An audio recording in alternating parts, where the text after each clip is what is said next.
على رسوله الكريم اما بعد فاعوذ باللہ من الشیطان الرجیم بسم اللہ الرحمن الرحیم وقولوا قولا سدیدا۔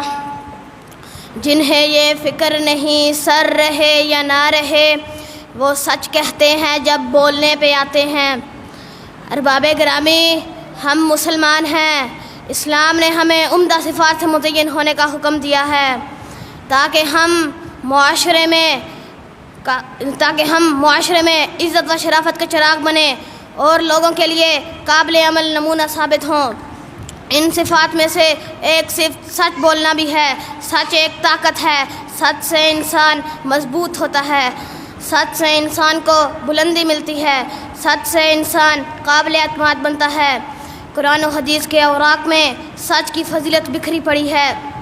قرآن کہتا ہے کہ سچ انبیاء کی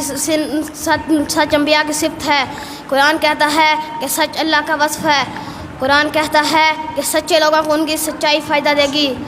اگر ہم صدق و سچائی کے فوائد حاصل کرنا چاہتے ہیں تو ہمیں سچ کے ہتھیار سے ہمیشہ مسلح رہنا ہوگا۔ حالات جتنے بھی کٹھن ہوں، سچ ہی کا بول بالا کرنا ہوگا۔ پھر وہ وقت آئے گا کہ ہمارا شمار بھی اللہ کے ہاں سچے لوگوں میں سے ہونے لگے گا۔ اللہ سے دعا ہے کہ اللہ ہمیں ہمیشہ سچ بولنے کی توفیق عطا فرمائے۔